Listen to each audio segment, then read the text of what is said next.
Hello everyone, what is up? It is me, AlbyMTG. For today's video, we have my Guilds of Ravnica pre-release tournament recap, and it was a very good event for me. I ended up playing in 3 pre-release events, 3 rounds each in my LGS. First one started at midnight, second one started at 3 a.m., third one started at 6 a.m., maybe give or take like 15 minutes or so because of rounds going to time and things like that, but very fun time. I'm extremely tired.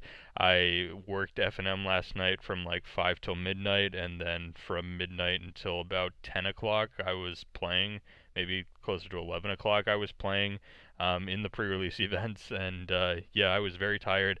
I just got done taking like a 3-hour nap, something like that. I needed at least a little bit of sleep before I got into the video, but yeah, I'm very excited to talk about it because the experience went very well for me, and you guys are gonna see at the end that things things may have gone very well for me. This is 26 Guilds of Ravnica pre-release prize packs that I ended up winning from these pre-release events. So almost nearly an entire box of Guilds of Ravnica just winning from these pre-release events. We're going to talk about how I managed to do it, how I managed to get these packs, and the additional prizes that I won. Because it wasn't just the 26 Guilds of Ravnica packs that I won. I also won 10% off everything in my store for the next until the next set comes out, so about 3 months, and a free from the vault of my choice as well. So very excited for all that stuff. But yeah, without further ado, we'll go ahead and get into the decks. We'll talk about the cards that overperformed, underperformed, all that other kind of stuff. And yeah, so this first one, if you guys follow me on Twitter, you know that I was kind of underwhelmed with this first sealed pool. I thought that it was going to be like an average to below average, maybe closer to average, just Dimir deck for sealed. We did have a good rare. We got Thief of Sanity, which is just quite the incredible card. But aside from that, everything else was just kind of, random commons and uncommons. We were playing Gruesome Menagerie with only 12 creatures, which was kind of awkward. But what I ended up doing was I needed to, when you put together a sealed deck, part of it's not just throwing the good cards into your deck, part of it is figuring out how you're going to win the game beforehand. And I found that I had 2 main win conditions. Or I guess 3 main win conditions. The first one being Surveil and the Surveil payoff, so cards like Dimir Spybug, along with all the other Surveil cards. We also had Whispering Snitch as well, which is a nice little Surveil payoff. And then just the random cards with Surveil, things like, or not Thief of Sanity, where is it? Things like Whisper Agent, we had 2 of those in the deck. Watcher in the Mist, we had 1 of those in the deck. Things like Unexplained Disappearance, which just have Surveil tacked onto them, cards like that. My second way of winning the game was just to rely on Thief of Sanity to do literally everything for me. So we had Thief of Sanity in the deck. We had Gruesome Menagerie to get back our Thief of Sanity if they managed to deal with it the first time. And if they managed to deal with it again, we also had Connive to Concoct, which again could let us surveil 3 and then bring Thief of Sanity back to the battlefield. There was actually a very interesting part where I was playing the Dimir Mirror in pre-release 1, round 2. My opponent also had Thief of Sanity, so he played his Thief of Sanity, and I actually I played my Thief of Sanity then that turn too. He didn't have a removal spell for it, and he left back his Thief of Sanity to block my Thief of Sanity, which is like a reasonable play. I probably wouldn't have traded off my Thief of Sanity for his, but maybe I would have, knowing that I had this card in my hand, because I ended up gaining control of target creature with power 2 or less. Thief of Sanity does in fact have power 2 or less, so I just ended up taking my opponent's Thief of Sanity. So I had 2 Thief of Sanities, which is just an insanely fantastic card. So I was very happy about that. Also, I forgot to mention, in terms of the Surveil payoffs, I mentioned Dimir Spybug, but Thoughtbound Phantasm is another good Surveil payoff here too. And so that was like the second main win condition, and the third one was just to beat them down with like regular, just normal creatures. So things just like Darkblade Agent, which again is a little bit of a Surveil payoff too, as well. But sometimes a 3-mana 2/3 just can do the job. Veiled Shade was a card that completely overperformed. I did not expect this card to be any good. I thought it was just going to be filler, and it ended up being a fantastic card, along with Thief of Sanity. There was times where I was questioning what creature to get back from the graveyard, Wild Shade or Thief of Sanity, because I had enough mana later in the game to turn Wild Shade into like a 6/6 attacker or like a 5/5 attacker, so it would just be the biggest creature on the board. And yeah, it was a very, very good card and definitely overperformed for me in this deck. Outside of that, that's pretty much everything. We had some removal spells, Necrotic Wound here, Severed Strands, let's see, Artful Takedown. We had 2 of them for removal spells. These are fantastic, fantastic cards. We had 1 Deadweight, and then we had 1 Capture Sphere as well. For the mana base, we opened up 3 Dimir Guild Gates, so we just played all of them, and then 7 Island, 7 Swamp. Nice and easy. We ended up getting the 3-0. The first round, I beat Golgari, nice and simple. Second round, I beat the Dimir Mirror, and the third round, I beat the Dimir Mirror again. Third round, though, I was up against one of my friends who has, like, played on the Pro Tour and stuff, so he's a fantastic player, so it was not an easy victory. Especially in Game 1. Game 1 we played out some some very good Magic against each other. Very close game there in Game 1. But yeah, ended up taking him down 2-0 and led to the 3-0, which won me 11 Guilds of Ravnica packs, which was super, super cool. On to Guilds of Ravnica Pre-Release number 2. I again went with the Dimir kit, but you can see that there are green cards and white cards in my deck. So why did I pick the Dimir kit if I was going to play green-white? Because the blue cards I opened were just not great. We did open up enough reasonable black cards, but then the green cards that we opened up were just better than the blue cards, so we switched over to green instead, especially because we opened up some very strong rares in green-black. Find a Finality is a nice little card here, a good board wipe. There was a point where I 6-for-1'd my opponent. He was playing Selesnya, so he had a bunch of tokens, a bunch of smaller creatures, and he had a Siege Worm out too, and I got to Necrotic Wound for X=1 to turn his Siege Worm into a 4/4, and then used Finality to -4/-4 the board to kill off his Siege Worm, and then I had a Siege Worm left, got to put 2 +1/+1 counters on it, swing in for a little bit of damage there, and then just have this 7/7 Siege Worm for the next couple of turns, which ended up winning me the game. Very, very nice card there. And we also opened up this lady too. Very, very, very good lady. She basically, all she did was end up sacrificing some lands to draw us cards. That was pretty much her main purpose. She was used as a removal spell like once, but basically just kind of used her as a way to just generate some value, draw a couple cards. The life gain didn't really matter too much, but she was a decent little card draw engine. And speaking of ladies who helped me out in this deck, Tristani Discordant was part of our white splash here, 5-drop. Other creatures you control get +1/+1, and she creates 2 1/1 white soldier creature tokens with lifelink. So because they get +1/+1, they're essentially 2/2s with lifelink. So very good little card here, and buffing all of our other creatures was fantastic too. Again, after Wild Shade overperformed for me in the first one, I opened up 3 in this pool and decided they were just the best 3-drop I opened, so we played all of them. We also played 2 Spinal Centipedes, but honestly, I probably would have been fine if they were just like 2 more Wild Shades, because Wild Shade, like I said, really overperformed for me. But aside from that, we're just playing some like reasonable removal spells here. 1 Necrotic Wound for some Undergrowth, Severed Strands here. Undercity Uprising, kind of a removal spell, gives all your creatures death touch, and then has a creature fight, and then Deadly Visit as well, which was a card that was lacking from my first pre-release kit. It was a card that probably would have helped out that first pre-release kit quite a bit, but we ended up opening 1 here in this one, so definitely played that.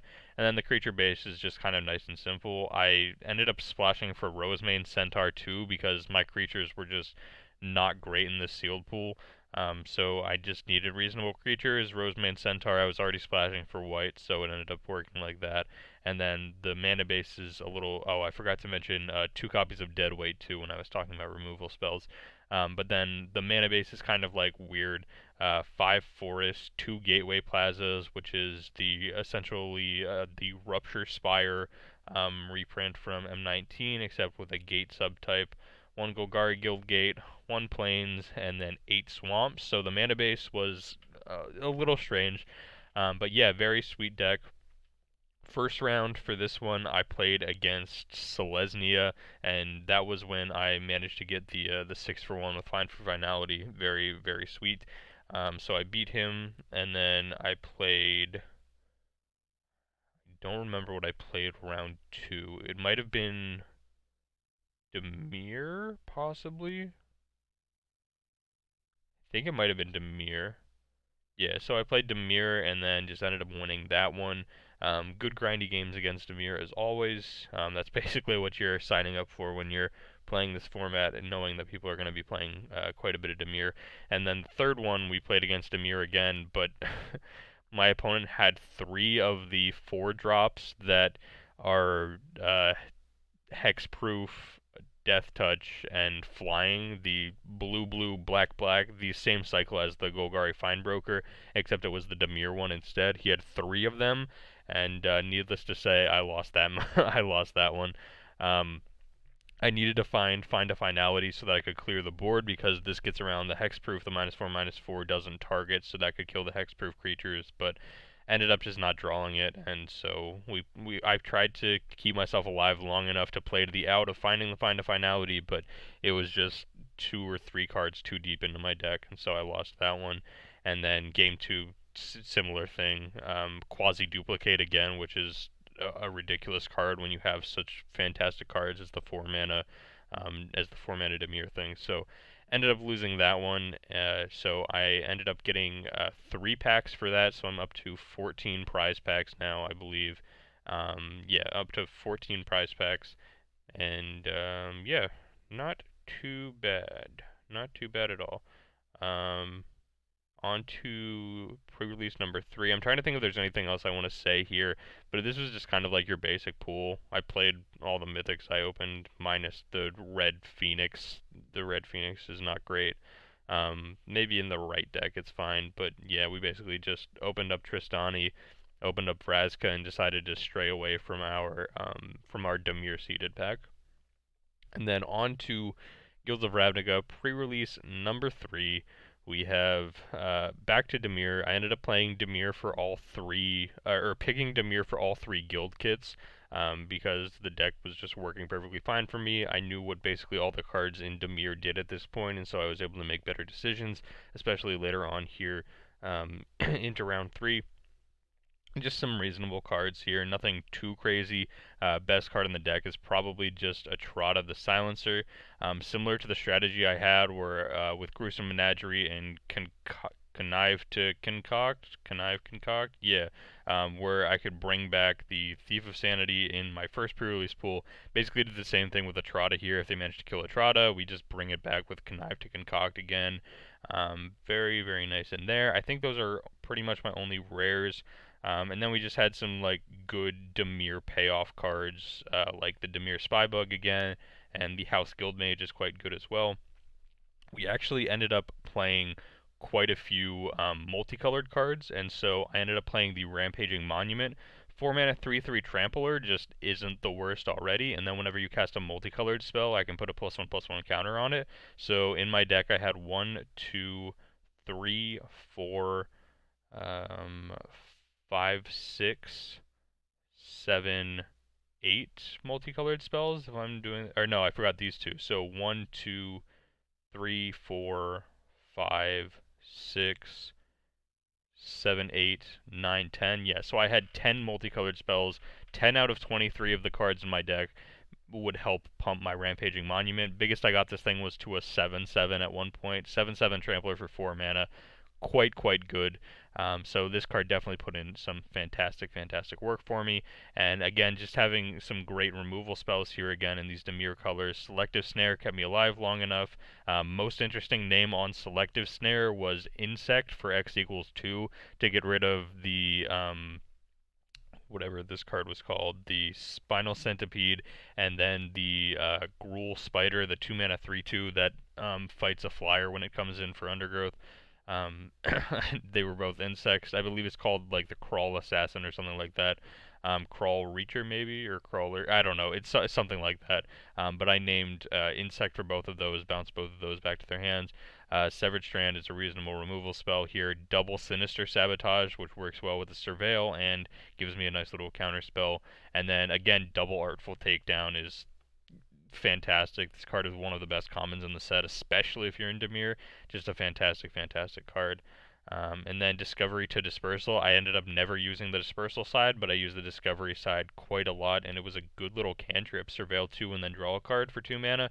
Not too bad at all. Enables the Surveil synergies again with the Dimir Spybug and cards like that. So a very good little pull here. First round, first round of this pre-release, I beat the blue-red 1,000-Year Storm deck. It was an interesting experience, but yeah, we ended up winning that one 2-1. He did end up comboing me out in one of the games, but after that, I knew what kind of a deck he was on, and so I was able to just hold up Sinister Sabotage when it mattered, and aside from that, just pretty much win the game from there. Play really smart, know that he's playing a combo deck essentially, and that I just need to be patient, and that I can beat him as long as I'm patient. In round 2, I know who I beat, but I don't remember what deck they were on. I believe they were also blue. Yeah, they were blue-red as well, and they were playing Niv-Mizzet. The Niv-Mizzet, the Perun, was kind of like the big payoff card for him. Had a bunch of good red removal spells, and then big payoff in Niv-Mizzet there at the end. So yeah, very sweet little deck. Ended up beating that one, which ended up locking me for the total overall winner for this event. So yeah, very very nice. I was 7-1 then. Next closest person was 5-3 to me. For the people that stayed throughout all 3 pre-releases, so there's no possible situation where I end up losing the last one. My opponent ends up winning the next one. That still leaves them at 6-3 and leaves me at 7-2. So I'm locked for being the overall winner. And it was a good thing I was locked for being the overall winner already, because in round 3 I played against triple mythics. My opponent was playing Golgari. Their pre-release promo was the 5-mana mythic Lich, the one that lets you anticipate instead of drawing cards each turn, or each time you go to draw a card, and then you can like pay 4 life to give it indestructible. Very sweet little card there. And then my opponent's other 2 mythics were both Doom Whisperer, which, if you guys don't know what Doom Whisperer does, it's basically a 5-mana creature that says if your opponent doesn't have a removal spell, they lose the game. Luckily for me, I managed to, I won game 1. Game 2, I got Doom Whispered, and then in game 3, I killed off both of his Doom Whisperers, and so I felt like I was in a very good spot, and then just ended up drawing like the wrong part of my deck. My opponent's creatures that he top decked were just slightly better than the creatures I was top decking. He also managed to exile my Atrata when I top decked that one, which was kind of unfortunate. He got like quite the good top deck on that one. But yeah, I mean, I can't complain too much. Still the overall winner. So for going 2-1 here in this pre-release, I believe I got another 3 packs, or maybe it was 2 packs, something like that. And then for being the overall winner, I received an additional 10 packs of Guilds of Ravnica, which again makes it 26 overall prize packs, which is a lot of prize packs for us to open up here on the channel. Should be quite a lot of fun here over the next couple of days opening up these packs. And yeah, I also received 10% off everything in the store for the next 10 months, or for the next 3 months. I wish it was the next 10 months. For the next 3 months, and then a free copy of From the Vault of my choice. So very cool. I don't know which From the Vault I'm going to choose yet. If From the Vault 20 is an option, I'm probably just going to choose that one. A lot of decent cards in there. But yeah, it was an overall fantastic pre-release event here for me, playing these 3 different sealed pools. Very, very nice. This format seems fantastic. I already made the video where I made the statement saying that Guilds of Ravnica is going to be one of the best sets of all time, and I'm I'm very convinced of it now after actually getting a chance to play the format. This format seems fantastic. There's so many different options to choose from. All the guilds are quite strong and have the ability to do fantastic things, and I'm very, very much looking forward to drafting this because the sealed environment was fantastic. So if you guys did play in your pre-releases, go ahead and let me know down low in the comment section how you guys did. Did you guys play some different guilds, or did you guys do what I did and just stuck to picking the Demir kit 3 times because I wanted to win? Yeah, go ahead and let me know down low in the comments section. Be sure to let me know. I love talking about Magic with you guys. Let me know if you think some of the cards I said in here were good. Let me know if you think they were overrated, underrated, all this other kind of stuff. Let me know what cards you played in your pre-release kit, all this other kind of stuff. Just let me know. I just want to talk about Magic with you guys, especially because the set seems fantastic. But yeah, with that being said, be sure to leave a like on the video if you enjoyed. Hopefully this did help you. If you haven't played in your pre-release events yet and you were looking for some information going into your pre-release events tomorrow, and I will see you guys here next time for another Magic the Gathering video. Thank you guys so much for watching today's video where I talk about my experience with the Guilds of Ravnica pre-release. Went very, very well for me. Hopefully it went very well for all of you, and hopefully it went very well for the patrons that I love to give a shout out to at the end of all of my videos. Jayathy Swarren, Daniel, Jeremy, Badwolf MTG, and Jason are all helping support me over on the Patreon page. Very, very greatly appreciative of the fact that they're willing to do so. If you're interested in checking out the Patreon page, link will be down low in the description. I very, very much appreciate it, and of course, thank you so much for watching the video.